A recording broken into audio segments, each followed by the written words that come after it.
Welcome to this next SolidWorks 2011 video tutorial. For more video tutorials about SolidWorks, please visit video-tutorials.net.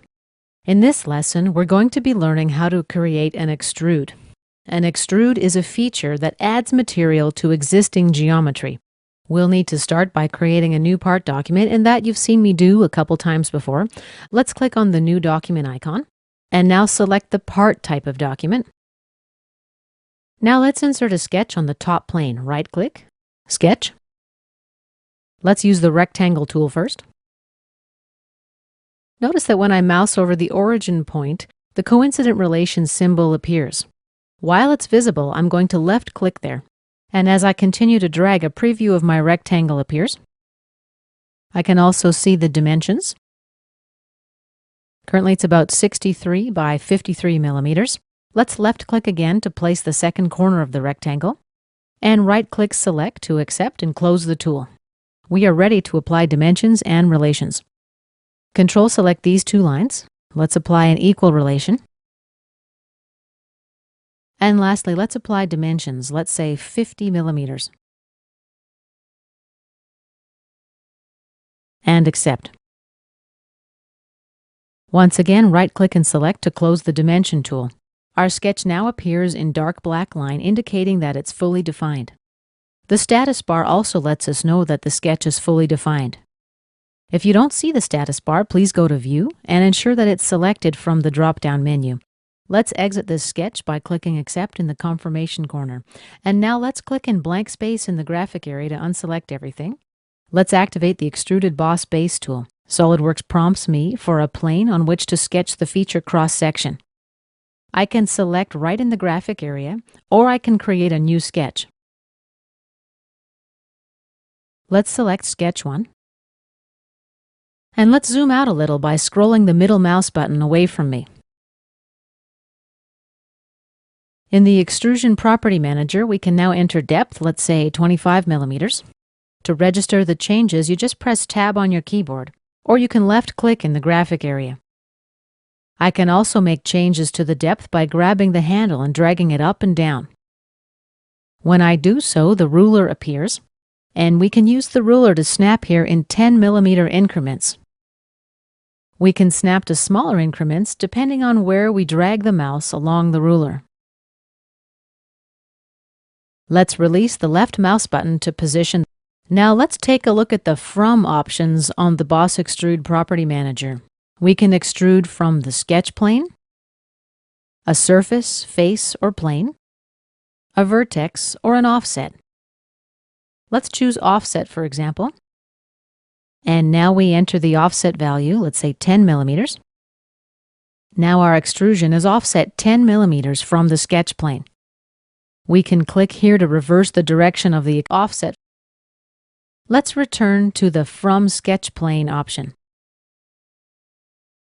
Under Direction 1, we can choose a number of different options as well. Blind, up to vertex, up to surface, offset from surface, up to body, and midplane. I'm going to select midplane. Now our extrusion occurs in both directions from the sketch plane, as you see here. Let's select Blind for Direction 1. If we want to extrude a different value from the sketch plane, we can enable the second direction by checking here. Now we've extruded 33 millimeters in the positive Y direction and 10 millimeters in the negative Y direction. Let's click Accept.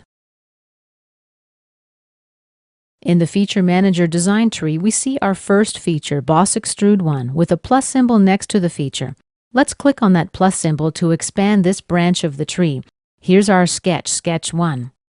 We can edit that sketch very easily. Just right-click and select Edit Sketch. Let's change this dimension, let's say to 55 millimeters. OK. And exit the sketch.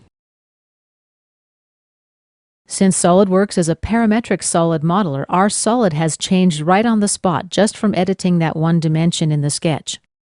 We can also edit the feature by right-clicking and selecting Edit Feature. Let's add a draft to our solid now. This in effect tapers the solid. I'll give it a 10 millimeter draft, tab to register. and OK to accept. We've also got the option to edit our solid right on the spot in the graphic area. Let's activate Instant 3D. Now let's double-click on my solid. As you see, I've got a number of handles and dimensions available for editing. I can grab and drag and adjust to my new specifications, and the model will update in real time.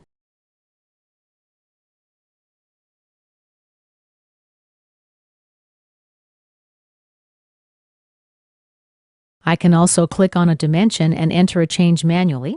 Click outside to register, and my solid updates in real time. Let me click on a single face.